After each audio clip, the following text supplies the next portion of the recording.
안녕하세요. 성공예감 이대호입니다.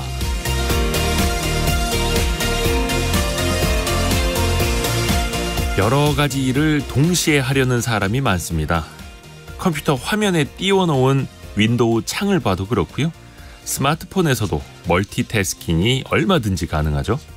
그런데 그건 컴퓨터와 스마트폰 이야기입니다. 인간의 뇌는 여러 가지 일을 동시에 하는 것, 즉 멀티태스킹에 적합하질 않다고 하네요.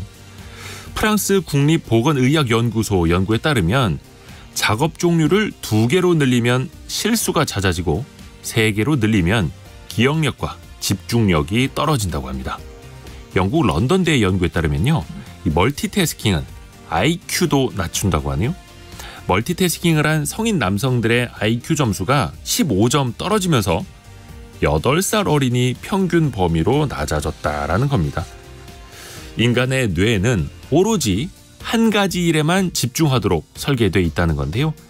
동시에 여러 일을 하더라도 그거는 멀티태스킹이 아니라 그냥 서로 다른 일을 빠르게 전환하는 것뿐이라는 거죠. 그리고 전환한 일에 다시 집중하기 위해서는 평균 23분 이상이 걸린다고 합니다.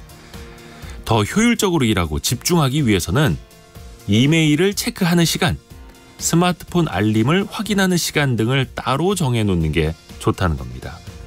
일을 하면서 음악을 듣는 게 아니라 휴식을 취하며 음악을 들을 시간을 따로 정해놓는 거죠. 주의가 산만해지면 차라리 휴식을 취하는 게 뇌를 더 효율적으로 사용하는 방법이라고 합니다.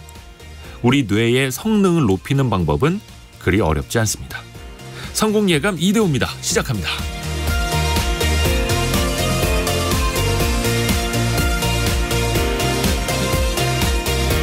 안녕하세요. 이대호입니다. 오늘은 10월 11일 수요일 아침 여러분과 함께하고 있고요. 9시 7분이네요. 오늘도 경제상식 퀴즈를 통해서 여러분과 소통을 또 시작을 하겠습니다. 많은 분들이 그 국가 기술 자격증에 도전을 하고 있죠. 뭐 취업도 준비하고 자기 개발을 목적으로 많이들 응시를 하고 있는데요. 사람들이 가장 많이 본 국가 기술 자격증 시험 뭘까요? 미용사, 제빵사도 아니고 의외로 이것 운전기능사였습니다. 무거운 화물을 들어올리는 기기인데 앞에 큰 포크 2개가 쭉 삐져나와 있죠. 그걸로 이른바 팔레트 위에 쌓여있는 짐을 쭉 들어올리는 기계입니다. 뭐 굴삭기는 아니고요. 예. 포크라고 했다고 해서 굴삭기는 아니고 힌트를 좀 드릴까요? 옛날에는 이거를 등에 지고 다녔죠. 예. 등에 지고 다녔는데 이 차는 그게 앞에 달려 있습니다. 여기까지. 힌트가 너무 나가면 안 됩니다. 짧은 문자 50원, 긴 문자 100원이 드는 샵 9730으로 참여해 주시면 되고요. 참여해 주신 분들께는 오늘부터 특별히 백화점 상품권도 저희가 준비를 했습니다. 예, 이게 무슨 변화냐? 그런 시즌이 종종 찾아오지 않습니까? 어디선가 전화가 걸려올 수 있는. 그걸 뭐라고 하더라? 이 청취율 조사라고 하든가. 예. 그럴 때는 항상 성공예감 이대호입니다. 매일 아침 9시 5분부터 2시간 동안 잘 듣고 있다고 답을 해주시면 참 감사한데 백화점 상품권이 여기 있네요. 자, 추첨을 통해서 보내드리고요. 또 커피 쿠폰도 꾸준히 나갑니다. KBS 콩과 유튜브를 통해서 함께 하실 수 있고요. 성공예감 이대호입니다. 자주 검색하시면 성공이 가까워집니다.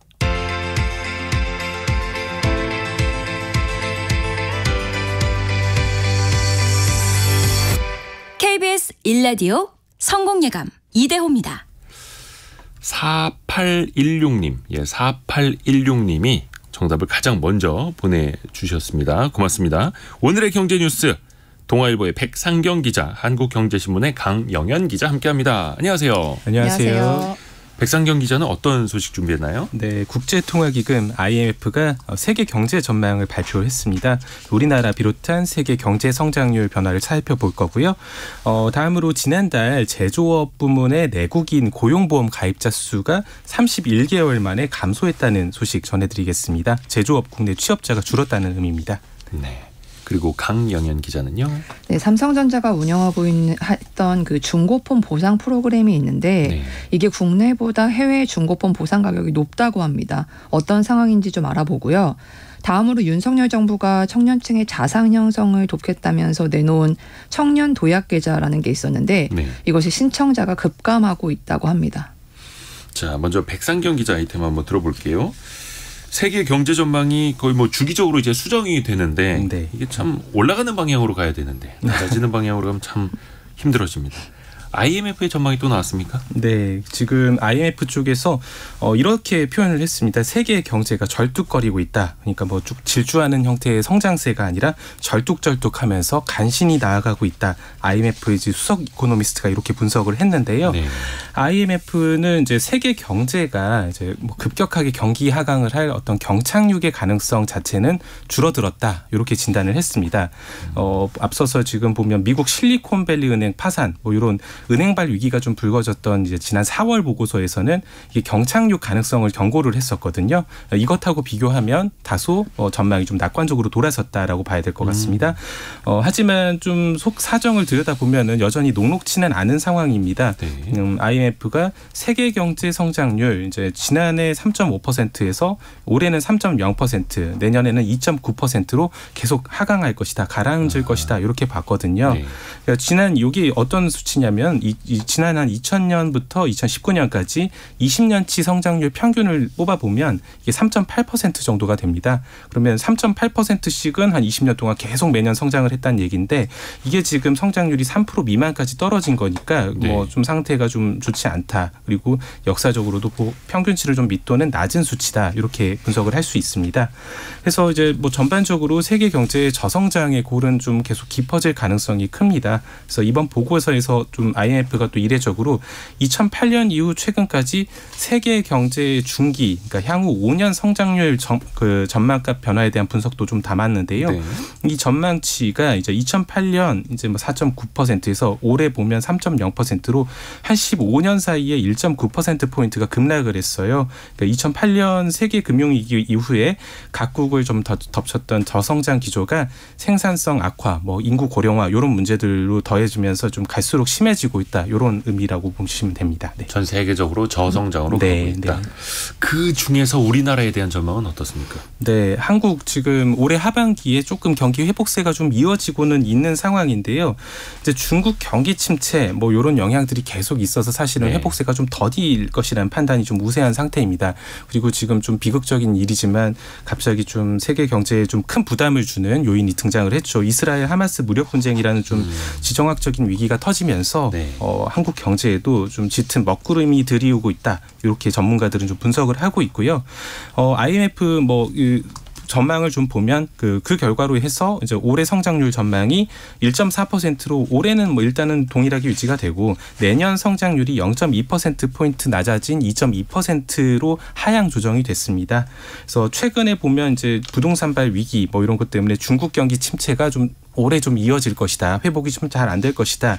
이런 우려가 큰데 그런 것들이 지금 다 반영이 된 거라고 보시면 될 것 같습니다. 또 이제 우리나라 대중 수출도 좀 줄어들면서 성장률도 계속 둔화를 할 수 있는 상황이고요. 미국에서도 지금 고금리 기조 계속 유지가 되고 있잖아요. 네. 그래서 세계 경기 전체가 좀 회복세가 좀 늦어지고 이것이 우리 경제 성장에도 좀 부정적인 영향으로 돌아올 수 있다는 분석이 있습니다. 지금 참고로 또 이제 조금 전에 한국은행에서 8월 경상수지 발표를 했는데요. 이게 수출보다 수입이 좀 더 크게 줄었습니다. 그래서 이제 경상수지는 48억 1천만 달러, 그러니까 우리 돈으로 6조 4,800억 정도인데요. 넉 달 연속으로 흑자를 기록하기는 했습니다. 그런데 이제 그렇다고 하더라도 지난 1, 2월에 적자가 너무 컸거든요. 네. 그러니까 1월에 역대 최대 적자 뭐 42억 달러 이렇게 나와가지고 뭐 여전히 이제 올해 8월까지 누적돼 있는 경상수지 흑자는 지난해의 한 절반에도 못 미치는 뭐 그런 상황입니다. 109억 달러 정도 되네요. 네. 주요국은 어떻습니까? 미국이나 뭐 중국, 일본 등은요? 네, 나라별로 좀 격차들이 좀 뚜렷한데요. 네, 미국 살펴보면은 올해와 내년 성장률이 각각 2.1% 그리고 1.5%로 예상이 됐습니다. 이게 석 달 전에 전망을 했을 때는 이제 0.3% 포인트, 0.5% 포인트가 각각 올라간 수치입니다. 그러니까 좋아지고 있다는 것이고요. 나홀로 호황을 누리는 이 미국이 당분간은 세계 경제 성장을 좀 이끌어갈 것이다. 이런 의미입니다. 일본도 살펴볼 텐데요. 일본은 이제 올해 성장률 전망값이 이전보다 0.6% 포인트 높은 2.0%로 조정이 됐습니다. 이게 우리나라랑 좀 비교를 해보면 한국은 올해 1.4% 성장, 일본은 2% 성장이거든요. 이 관측대로 유지가 된다고 하면 이제 외환 위기 맞았던 1998년 이후로 25년 만에 이제 한국의 성장률이 일본에 역전되는 뭐 그런 상황이 됩니다. 네. 이게 좀 나라별로 온도차가 좀 심해 보이기도 합니다. 이게 우리 경제는 결코 좋지는 않을 것 같아요. 네, 아무래도 이제 수출로 먹고 사는 우리 나라 입장에서는 무역 파트너국들의 경제가 좀 고르게 좋아야 되거든요. 특정 국만 좋아서도 사실은 좀 리스키하고 특정 국가 뭐 좀 이렇게 특정 국가가 아니라 전반적으로 세계 경제가 같이 조금 올라가는 형세가 되어야 우리 경제에는 훨씬 더 좋은데 지금 저성장이 좀 전반적으로 고착화하고 있기 때문에 장기적으로 좀 악재로 작용할 가능성이 높은 상황입니다. 지금 미국과 경제 성장률 격차도 계속 벌어지고 있는 상태인데요. 이 격차가 좀 늘어날수록 이제 금리, 뭐 고금리, 강달러 이런 형상들로 좀 이어지고 결과적으로는 자본 유출의 위험이 좀 커지는 그런 결과들을 낳을 수가 있을 것 같습니다. 이거 좀 성장률 전망치가 상향 조정된다라는 소식 좀 전해드릴 수 있었으면 좋겠습니다. 그 기억이 언젠지. 잘 기억이 안 나네요. 강영현 기자에게 다시 갑니다. 스마트폰 이거 쓰다가 중고로 팔 때 보상을 받기도 하는데 이게 나라별로 좀 차이가 큽니까? 네, 그렇다고 하더라고요. 변재일 의원이 더불어민주당 의원이 과학기술정통기술부의 정보통신부를 통해서 받은 자료에 따른 건데요. 삼성전자 같은 경우에 이제 동일한 모델의 중고 스마트폰 보상 가격을 한국보다 미국에서 높게 책정해서 지급하는 것 같이 이제 차별적인 가격 정책을 운영했던 것이 드러났습니다. 예를 들어서 이제 갤럭시 Z 폴드 4를 반납하고서 최신형이죠. Z 폴드 5를 구입할 경우에 한국에서는 보상금으로 106만 원을 줬거든요. 근데 미국에서는 $1,200를 지급했는데 이게 환율을 고려하면은 거의 57만 원 정도의 차이가 나는 겁니다. 그러니까 미국에서 네, 훨씬 많이 줬죠. 그리고 G 플립 4도 비슷한데 이걸 반납하고 G 플립 5를 구입하는 경우에도 미국 보상금이 55만 원 정도 높았다고 합니다. 최근 환율을 감안하더라도 미국 가격을 훨씬 더 후하게 쳐주는 거네요. 네, 그렇죠. 그래서 사실 출고가는 한국이 조금 더 저렴하거든요. 그러니까 한국은 135만 원, 미국은 142만 원으로 7만 원이 저렴한데 하지만 이제 중고폰 보상금을 고려했을 때 미국에서 최대 55만 원 더 높게 책정했다고 말씀드렸잖아요. 그러니까 미국 소비자들이 실질적으로 더 큰 혜택을 볼 수 있도록 우대한 것이다. 이런 지적이 나옵니다. 그래서 사실 삼성전자 같은 경우에는 그동안 이제 출시된 플래그십 단말기 출고 가격이 국내 가격이 해외 주요국 대비해서 높지 않다 이렇게 주장을 해왔는데 중고폰 보상 금액을 적용하면은 사실상 한국 소비자들이 크게 차별받고 있었다 이런 지적이 나오는 겁니다. 국내외 소비자 간의 차별, 뭐 이게 참 반가운 소식은 아닌데 또 다른 차별도 있습니까? 네, 그러니까 동일 모델이라고 하더라도 한국 같은 경우에는 용량에 따라서 보상 금액을 차등했거든요. 그러니까 저장 용량이 뭐 256인지 512인지에 따라서 조금 차이가 있었는데. 메가바이트. 네, 근데 기가바이트. 기가바이트. 네. 근데 미국 같은 경우에는 이 용량 구분 없이 동일하게 보상 금액을 지급했다고 해요. 그리고 또 한국에서는 삼성 스마트폰만 추가 보상 대상이거든요. 근데 미국, 영국, 호주 이런 주요국에서는 삼성 단말기 외에도 뭐 애플 아이폰이라든지 뭐 구글 픽셀폰이라든지 이런 타 브랜드 모델까지 보상을 해주고 있었습니다. 이 회사 측에서는 뭐라고 합니까? 일단 삼성전자에서는 제품 가격과 같은 이런 마케팅 정책은 글로벌로 공통적으로 운영하고 있다. 다만 각국의 시장 상황에 따라서 현지 프로모션 같은 것은 이제 다양한 형태로 개별 진행할 수 있다. 그러니까 같은 정책이라도 결국 삼성전자 시장 점유율이 상대적으로 낮고 이제 경쟁이 심한 국가의 소비자들만 우대해서 적용한 게 아니냐 이런 지적이 나옵니다.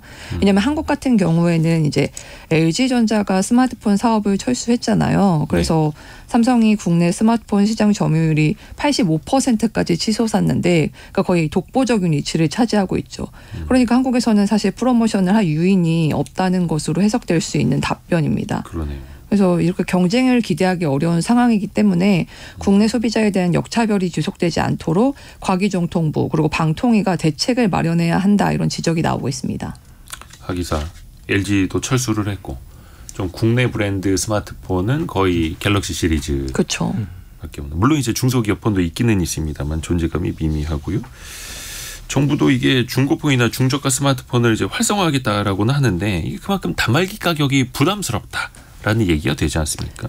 네, 그러니까 정부도 이제 가계통신비 증가의 진짜 원인이 통신 서비스 비용이 아니라 비싼 스마트폰 단말기에 있다는 지적에 공감을 하고 있습니다. 그렇죠. 그래서 개선 방향을 마련하고 나섰는데요. 일단 중고폰 거래 활성화를 추진할 방침이라고 합니다.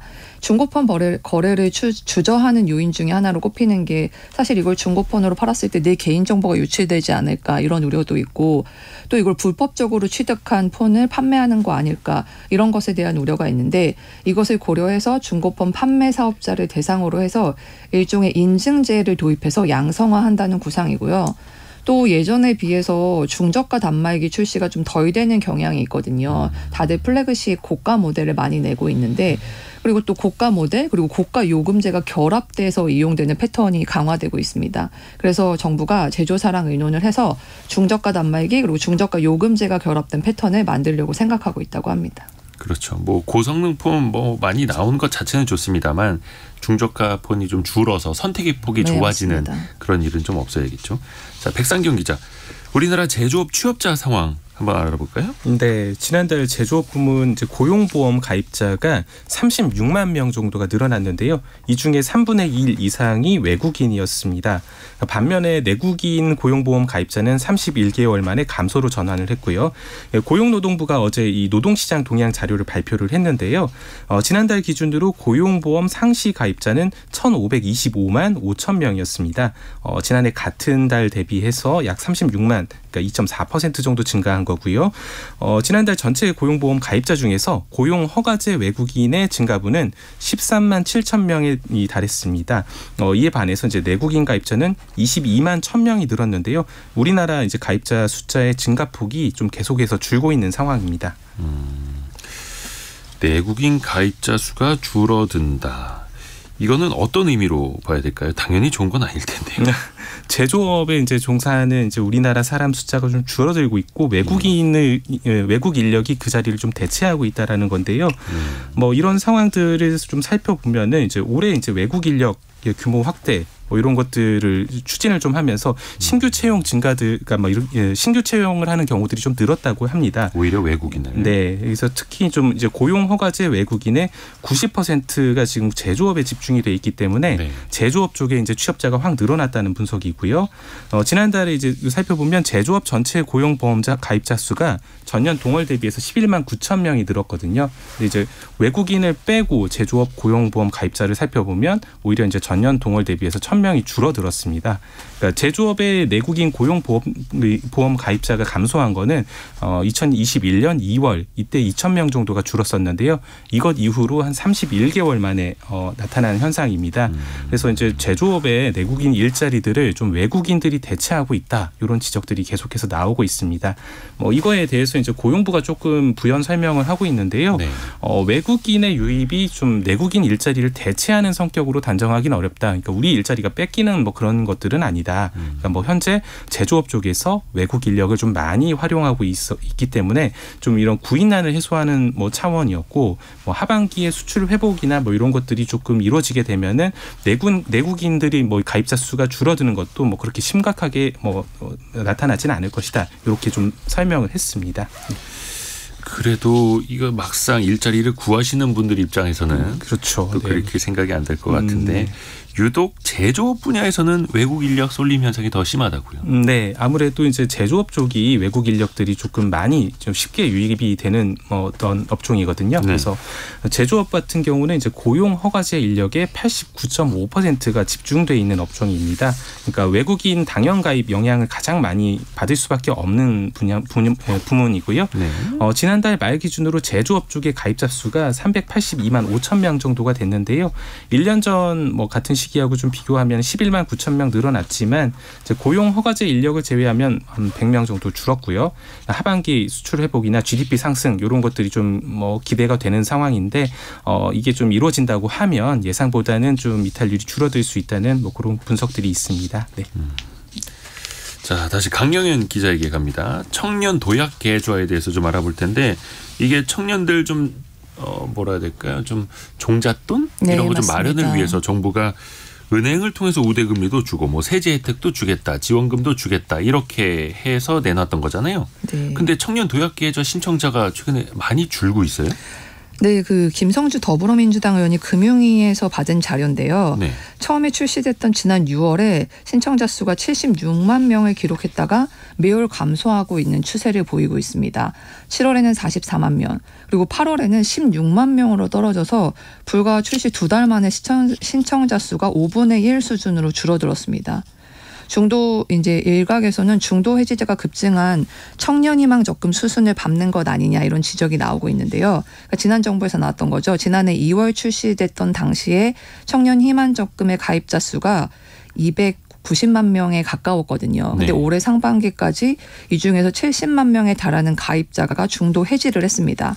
그러니까 청년희망 적금을 중간에 해지하면은 만기 2년을 채워야 받을 수 있는 연 9% 금리 혜택을 받을 수 없거든요. 네. 그런데도 불구하고 해지를 한 건데 이렇게 혜택을 포기하는 청년들이 많은 이유가 가처분 소득이 줄어든 결과로 풀이가 되고 있습니다. 그러니까 생애 주기상 이제 청년들은 결혼이라든지 출산이라든지 집을 마련한다든지 거액의 목돈이 필요한 경우가 많잖아요. 그렇기 때문에 2년에서 5년이라는 상대적으로 좀 긴 만기를 버티기가 쉽지 않다는 겁니다. 그래서 고금리로 이제 영머니 무브붐이 붐이 불고 있는데 청년들 사이에서는 적금은 사치 이런 자조적인 말이 도는 것이 현실이라고 합니다. 그래서 이제 청년들의 어려움이 그만큼 큰 건데요. 그래서 한 달 최대 납입 금액이 50만 원, 70만 원 정도 되는 청년 희망 적금 그리고 청년 도약 계좌가 청년들에게는 언강생심이다 이런 평가가 나옵니다. 아이고, 만기 2년을 채워야지 연 9% 금리 혜택을 받는데 그것도 사실 최대 납입금을 50만 원 이상 많이 넣어야 많은 혜택이 그쵸. 생기는 건데 또 그조차도 부담스러우니까 당장 쓸 돈이 없다 이것 아닙니까? 뭔가 실질적인 혜택이라도 커야 될 텐데 그 상대적인 매력이 작아 보인다라는 거잖아요. 네, 사실 요즘에 금리가 오르면서 이런 현상이 조금 더 심화되고 있는 것 같긴 한데요. 네. 그러니까 청년 도약 계좌 같은 경우에는 연 4.5% 기본 금리에다가 소득 조건에 따라서 최대 0.5% 우대 금리 그리고 은행별로 우대 조건에 만족할 때 최대 1.0% 우대 금리가 더해져서 이제 최대 연 6.50% 정도, 6% 정도 금리가 적용이 되는데 이제 소득 조건에 따라서는 이제 정부 지원금을 매달 최대 2만 1,000원에서 2만 4천 원까지 받을 수가 있습니다. 근데 다만 금리의 경우에 이제 소득 조건 우대 금리가 최저임금 기준 연봉인 2,472만 8,880원 이것만 넘겨도 받을 수가 없기 때문에 대부분의 가입자가 최대 금리가 연 5.5%에 그친다고 해요. 그러니까 고금리 기조가 이어지고 있는 현 시점에서 이 청년 도약 계좌 그리고 시중은행의 예적금 상품과 비교를 했을 때 과연 이렇게 큰 장점이 있나 이런 의구심이 나오고 있는 겁니다. 예를 들어서 이제 최저임금 이상의 급여를 받는 사회초년생의 경우에 청년 도약 계좌에 가입해서 정부 기여금 그리고 비과세 혜택까지 받을 경우에 시중에서 이제 한 연 6에서 8% 수준의 적금 가입한 거랑 비슷한 효과가 있는 것으로 계산이 되는데 사실 요즘에 시중 적금도 많이 오르면서 5%대 후반까지 나오는 경우가 많이 있거든요. 네. 그리고 시중 적금은 여러 조건을 따질 필요가 없습니다. 기껏해야 만기까지 자동이체 요 정도의 간단한 조건만 충족하면 높은 금리를 받을 수 있기 때문에 아무래도 상대적인 매력도가 좀 떨어졌다 이렇게 볼 수도 있을 것 같습니다. 그러네요. 이게 좀 어떻게 보완책이 나올 수 있을까요? 정부도 사실 이를 인지하고 있고 그래서 청년 도약 계좌 출시 당시부터 그 청년 희망 적금의 전철을 되풀이지 않기 위해서 제도들을 마련했는데요. 네. 뭐 예를 들어서 퇴직이나 폐업 그리고 질병 치료 생애 최초의 주택 구입 이런 특별한 이유로서 중도 해지를 하면은 약속한 정부 기여금 그리고 비과세 혜택을 받을 수 있게 해줬습니다.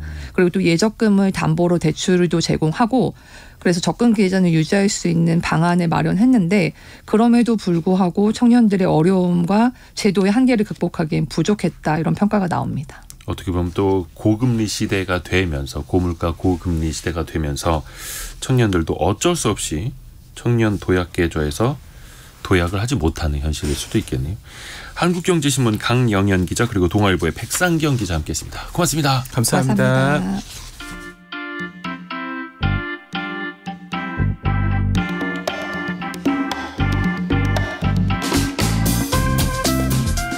지금 여러분께서는 KBS 일라디오 성공예감 이대호입니다를 듣고 계십니다.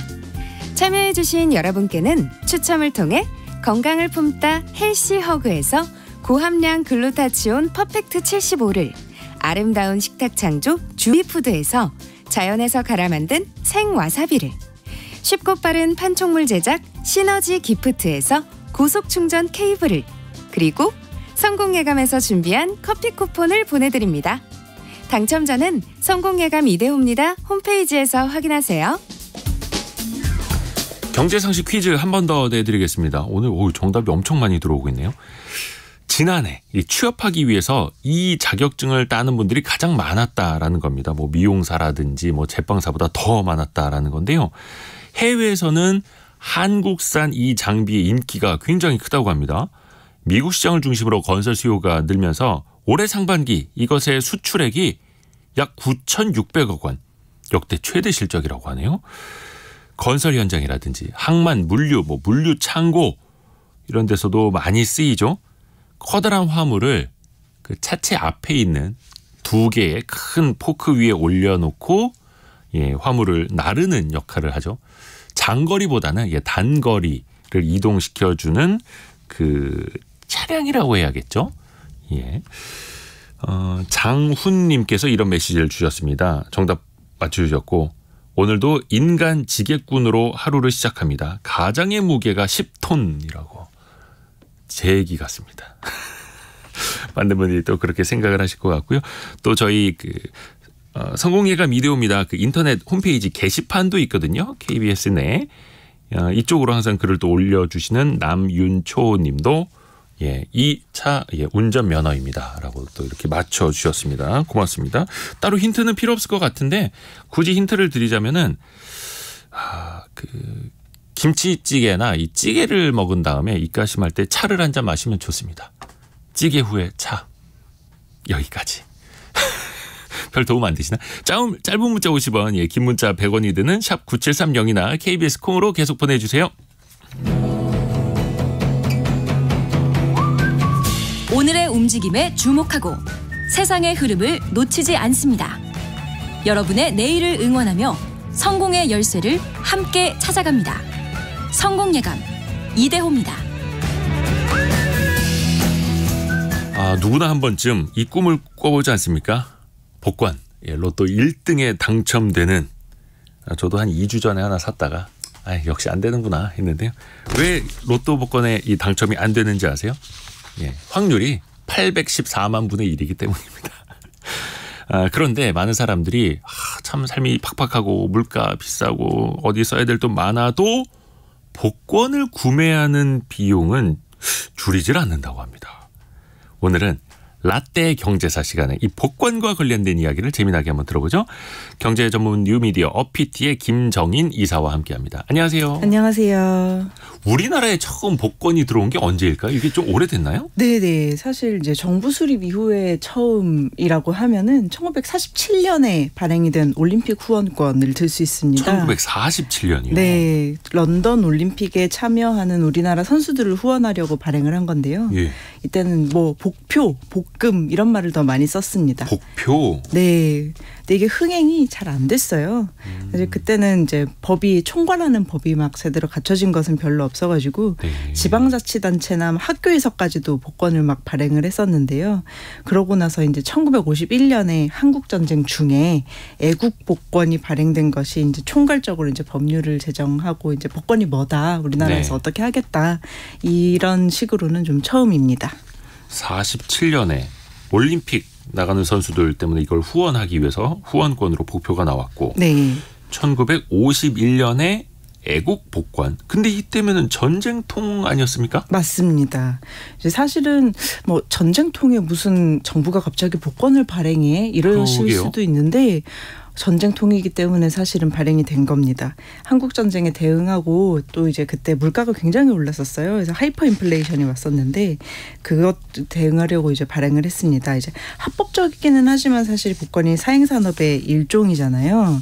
하지만 정부가 재원 조달을 위해서 발행하는 복권을 발행하는 게 사실은 굉장히 보편적이에요.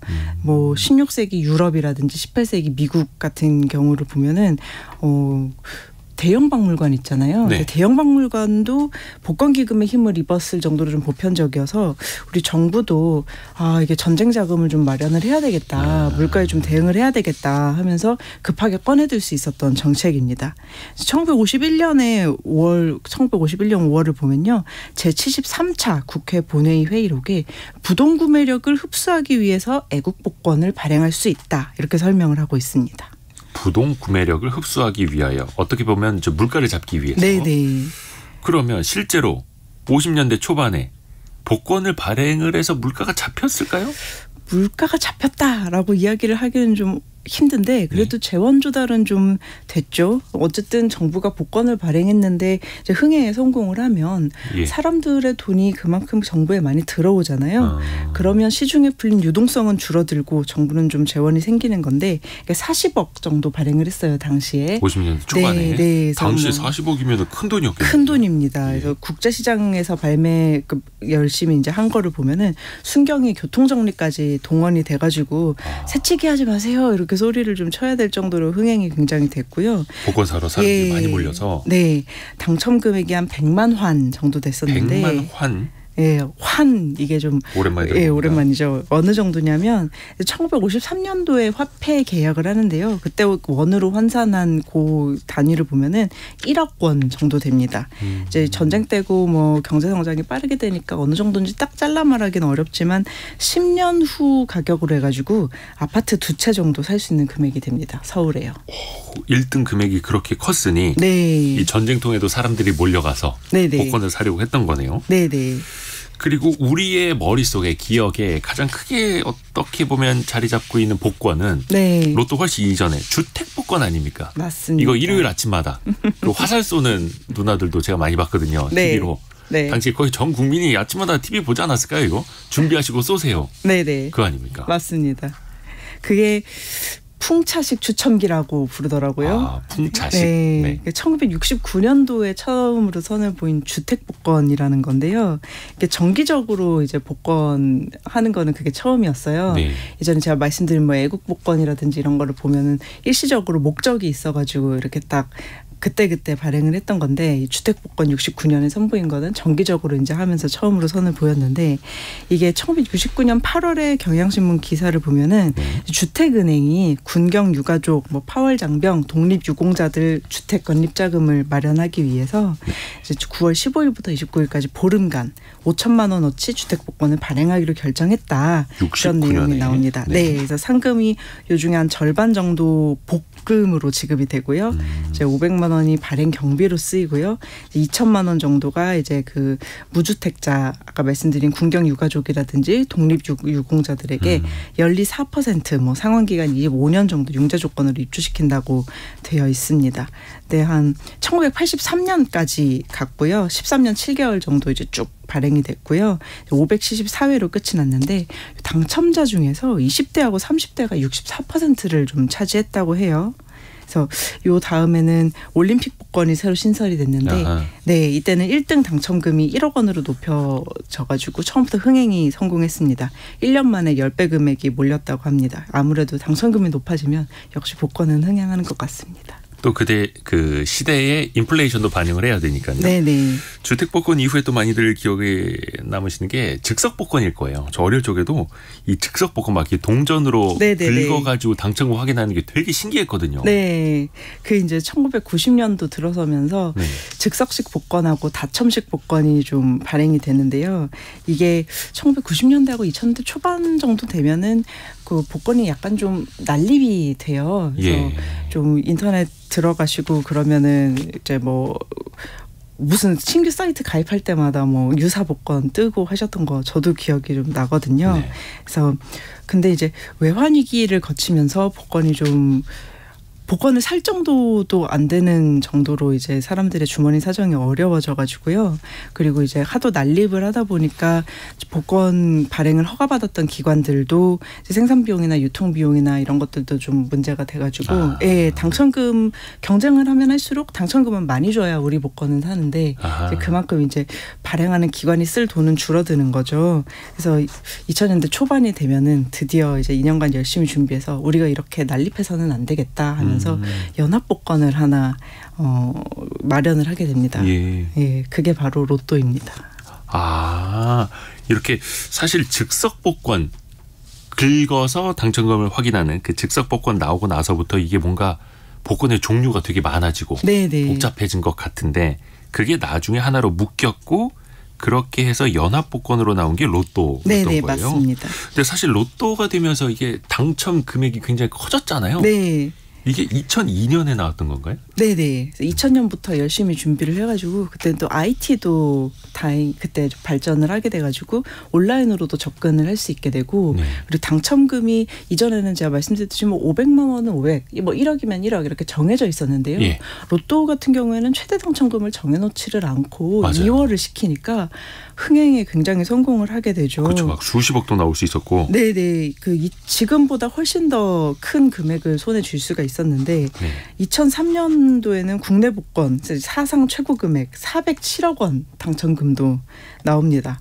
이러다 보니까 이제 407억 원 2003년. 예, 그러다 보니까 이제 그 당시에 있었던 뭐 주택 복권이라든지 뭐 체육 복권, 기술 복권 이런 게 있었는데요. 아무도 이제 사지 않게 되죠.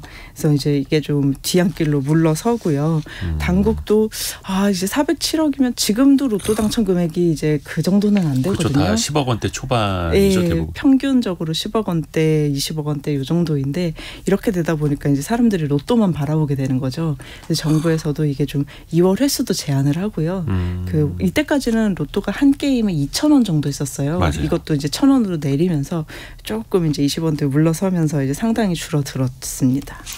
2003년 최고 금액 407억 원짜리 로또 복권. 저도 기억이 납니다. 이거 아마 들으시는 분들 2003년에 로또 사신 분들 많이 계시지 않을까요? 저도 그때 솔직히 군대에 있을 때인데 네. 휴가 나왔을 때 로또 산 기억이 있습니다. 예, 다들 이때 뉴스에서도 그렇고 정말 난리도 아니었었습니다. 근데 사실 이게 복권이 물론 순기능도 있습니다. 어려운 분들을 이제 도와준다라는. 네. 근데 이게 경기가 안 좋을 때, 불황일 때 복권이 더 잘 팔리나요? 네. 외환위기 때는 조금 정말 너무나도 예외적인 상황이었고 보통은 불황일 때 로또 이제 복권 판매액이 늘어납니다. 불황일 때. 네, 아무래도 이제 돈 생각이 간절한 분들이 또 복권을 사게 되고요. 이제 소득 대비로 봤을 때 저소득층이 조금 더 높은 세부담을 지는 걸 역진세라고 하는데 네. 그러니까 복권은 좀 역진성이 있어요. 사실 우리나라 복권 판매는 역진성이 없다 이런 얘기가 한동안 있었는데 다시 연구를 해보니까 있어가지고 좀 이제 구조적으로 조금 더 공공성을 강화해야 되는 게 아니냐 이런 얘기가 나옵니다. 그러니까 힘들고 없이 네. 사는 사람들이 복권에 더 많은 돈을 쓰고 네네네. 여유 있는 사람들은 그냥 뭐 복권 살 필요도 없고. 맞아요. 예. 네. 그래서 1994년에 보면은 그 역사가 오래된 주택 복권도 고졸 저소득 남성 회사원이 복권의 주요 고객이라고 했었거든요. 네. 2017년 연구를 보면 또 비슷해가지고요. 이제 복권을 좀 덜 사는 사람들이 누구냐 그러면 가구주가 여성이면 좀 덜 산다. 학력이 높으면 덜 산다. 빚이 없으면 덜 산다. 그러네요. 이렇게 이제 되어 있거든요. 근데 사실 여기서 좀 다시 한번 짚어봐야 되는 게 복권 발행은 엄연히 국가 재정 조달의 한 방식이고요. 이제 고통 없는 조세라고 부릅니다. 정부로서는 이제 원리금을 갚을 필요 없이 들어오는 굉장히 이제 그렇죠. 기쁜 돈이죠. 근데 이제 사행성을 부정할 수가 없기 때문에 굉장히 양면적이어서 어디까지나 이제 보충적이고 예외적인 방법으로 되어 있고요. 이제 복권 발매 수익금 상당 부분을 공공의 목적으로 투명하게 써야 된다는 게 좀 일반 도박하고 차별화되는 점이고요. 이제 초반에는 이제 로또 슬로건이 인생 역전이었다가 이제는 나눔 로또로 바뀌었거든요.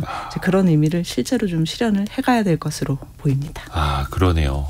한때는 이게 공식적인 슬로건이 인생 역전. 네네. 근데 이제 어떻게 보면 이제 또 사람들을 너무 사행성으로 내몰면 안 되니까 네. 나눔 로또라고 이름을 바꾼 거고, 로또 복권 같은 경우에는 뭐 다른 복권도 마찬가지고 기획재정부의 복권위원회가 이걸 다 관리를 합니다. 네. 예, 그래서 또 저소득층을 위해서 이 수익금 상당 금액을 또 쓰게 되고요. 그게 어디 어떻게 쓰였는지는 또 기재부가 다 공개를 또 하고 있죠. 오늘도 복권의 역사 재미나게 들었습니다. 라떼 경제사 어피티의 김정인 이사와 함께했습니다. 고맙습니다. 감사합니다. 라디오 정보센터 가서 뉴스 한번 정리 들어보시죠. 이스라엘과 팔레스타인 무장정파 하마스의 전쟁이 갈수록 격화되면서 양측의 사망자가 2,100명을 넘어섰습니다. 현지 체류 중이었던 우리 국민 중 190여 명이 오늘 새벽 한국으로 들어왔습니다. 서울 강서구청장 보궐선거 투표가 오늘 아침 6시부터 시작됐습니다. 투표는 저녁 8시까지 이어지며 당선자 윤곽은 이르면 오늘 밤 11시쯤 드러날 것으로 예상됩니다.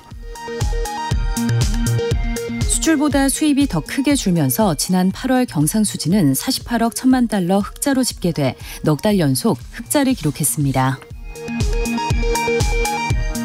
국세청이 국회 기획재정위 한병도 의원실에 제출한 자료에 따르면 지난해 서울 강남 서초 송파구와 용산구 등 4개구 거주자가 낸 증여세는 3조 1,200억 원으로 우리나라 전체 증여세액의 37.2%로 나타났습니다. 지금까지 라디오 정보센터 조진주였습니다.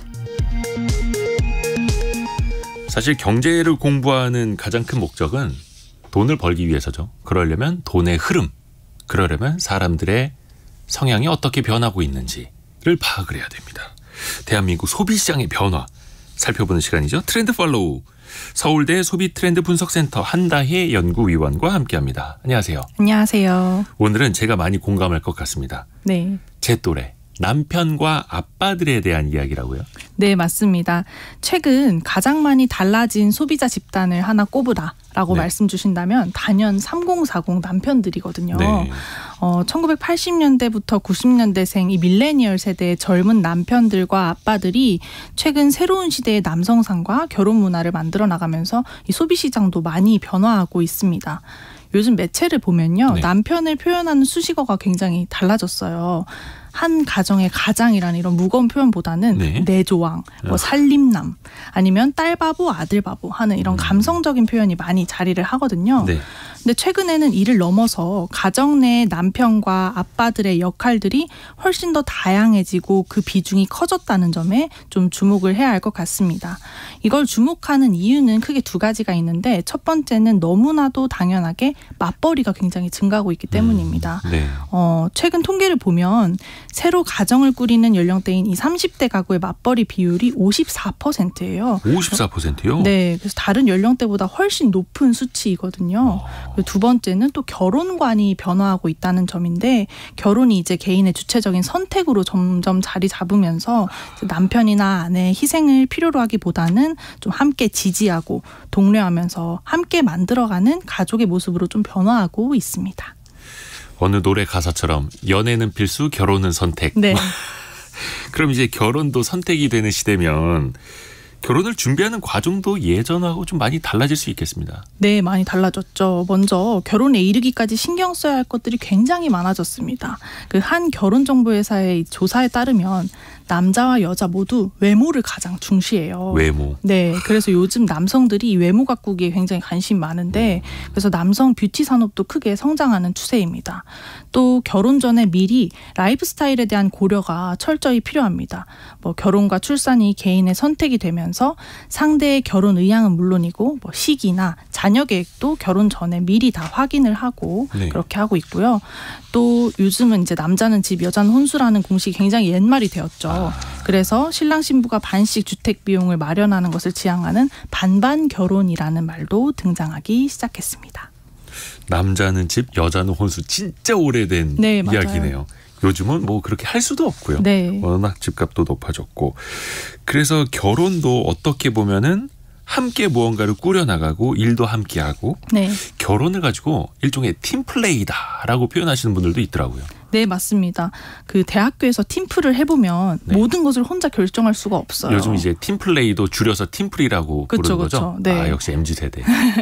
그 결혼도 마찬가지라는 건데 우선 결혼한 파트너와 상의를 해야 한다는 점에서 이 팀플레이와 굉장히 유사하다라고 말씀을 드릴 수 있겠고 또 일명 무임승차라고 프리라이딩이라고 하는데 네. 같이 일은 안 하는데 성적은 좋게 받는 행동이 이 팀플레이에서 절대 금물이거든요. 학교에서 뭐 과제할 때도. 네네. 예. 근데 이게 결혼 생활에서도 똑같다는 겁니다. 무조건 같이 함께 감당해야 한다는 점에서 뭐 팀플과 같다 이런 말이 또 생겼고요. 맞벌이인 요즘 남편이라면 가사 일을 분담하는 것을 굉장히 인지상정으로 생각하는데 저희가 굉장히 다양한 소비자분들을 인터뷰해 보았는데 굉장히 많이 바뀐 것이 이제는 도와준다라는 말을 안 써요. 도와준다라는 말을 안 쓰고 그냥 같이 한다. 그냥 하는 거예요. 이런 말을 많이 쓰시더라고요. 요즘에 남편들이 집안일 도와줍니다라고 어디 가서 잘못 표현하면은 아우 크게 혼납니다. 네네. 예. 그래서 큰일 나죠. 그래서 요 비슷한 맥락에서 한 젊은 힙합 가수가 인터뷰에서 결혼관을 언급했는데 이게 젊은 세대들 사이에서 큰 공감을 불러일으켰거든요. 뭐라고 했길래요? 결혼 생활이 일 같다라는 말이었어요. 아, 결혼 생활이 일 같다. 네. 이거 좋은 의미입니까? 나쁜 의미입니까? 그렇죠. 이게 약간 헷갈릴 수 있는데 네. 하기 싫지만 해야 한다는 의미에서 일 같다가 아니고요. 최선을 다해서 임해야 하는 커리어 같다라는 의미였습니다. 최선을 다해서 해야 된다. 네. 그래서 이게 굉장히 화제가 되기도 했어요. 결혼은 팀플레이다. 그리고 일처럼 최선을 다해야 한다. 네. 서로가 서로에게. 이게 집안에 있는 물건들 특히 가전을 살 때도 네. 뭔가 좀 문화가 바뀐다고요. 네, 맞습니다. 방금 말씀드렸다시피 요즘 남편들이 살림과 육아에 굉장히 관여도가 커졌기 때문에 이러한 활약이 집안 풍경에서도 많이 반영되고 있는데 대표적인 것이 AI 인공지능 스피커를 가사에서 활용해서 가사의 일의 자동화와 효율화를 추구한다는 점인데요. 이제 남성들이 여성보다 좀 전자제품 조작에 관심이 더 많잖아요. 네네. 그래서 요즘 이모님 또는 삼신가전이라고 불리는 이 식기세척기, 건조기, 로봇 청소기를 필수로 구비하는 것은 물론이고요. 아, 이걸 이모님이라고 불러요? 네, 이모님 들어오신다 뭐 이렇게 말하기도 하더라고요. 아, 식기세척기, 건조기, 로봇 청소기. 네네네. 그리고 최근에는 이 전기 스위치도 모두 IoT 스위치로 교체를 해가지고요. 그 인공지능 스피커를 연결하면 뭐 아이방 불 꺼줘 이렇게 말만 하면은 바로 아이방 불이 꺼지는 진정한 스마트홈을 구현하는 그런 양상이 굉장히 짙어지고 있습니다.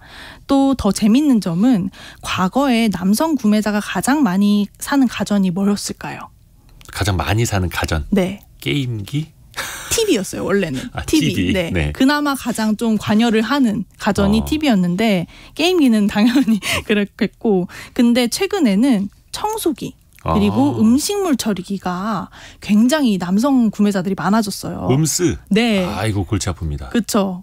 그 청소와 음스 처리를 도맡아 하시는 남성분들이 많아지면서 요 가전 구매가 많이 늘어난 건데요. 최근에 이 LG전자의 한 청소기 체험단 신청자를 받았는데 남성의 비중이 굉장히 높았대요. 그리고 또 한 음식물 쓰레기 처리기 브랜드 판매 데이터에서는 전체 구매자 중 가장 많은 비중을 차지한 집단이 여성이 아니라 40대 남성이었다고 합니다. 40대 남성이 내가 청소도 하고 음식물 쓰레기도 버려야 되는데 청소기라도 좋은 거 사야지. 네. 음식물 쓰레기 처리기라도 사야지. 네. 밖에 들고 나갈 때 냄새나. 네. 이렇게 되는 거네요. 네, 맞습니다. 생각해 보니까 어저께 뭐 전자회사 실적 발표가 있었는데 어닝 서프라이즈가 나왔습니다. 이 불황에도. 이게 반영이 된 건가? 다시 한번 공부를 해봐야겠네요. 네. 가전제품뿐만이 아니라 육아를 할 때도 그럼 좀 많이 달라지겠습니다. 문화가. 네, 많이 달라졌습니다. 제가 3가지 예시를 들어드릴게요. 유치원 등원버스를 기다리는 아파트 단지 앞, 그리고 주말 아침 소아과, 또 주말 아침 백화점 문화센터. 요 3장소들의 공통점이 뭘까요? 아빠들이 과거보다는 좀 많이 가야 되는 곳 아닙니까 이제는? 네, 맞습니다. 아빠들을 만날 수 있는 공간이 됐어요. 예전에는 백화점 문화센터 아빠가 애들 데리고 가면 네. 되게 좀 분위기 그쵸. 그랬거든요. 네, 요즘은 아빠들이 더 많은 날도 있다고 하던데요. 네, 회사에 가 있는 시간 동안 자녀와 시간을 보내지 못한 이 아빠들이 등원이나 아니면 문센, 놀이터만큼은 좀 주말에는 전담으로 나서는 가정이 많아졌는데요. 또 앱 사용 데이터에서도 드러납니다. 최근에 이제 분석 데이터에 따르면 주요 육아 앱을 사용하는 사람 중 남성의 비중이 최근 3년 사이에 점진적으로 꾸준히 증가를 하고 있습니다. 아하. 이게 어쩔 수 없는 것도 있고 맞벌이를 하다 보면은 당연히 또 이렇게 해야 되는 걸 수도 있겠고요. 네. 근데 아직 좀 인식이 그리고 제도가 따라오지 못하는 부분도 좀 많잖아요. 네, 맞습니다. 조직적 차원에서 육아휴직 얘기를 안 할 수가 없는데 네. 아빠의 육아휴직이 더 늘어나는 추세긴 합니다.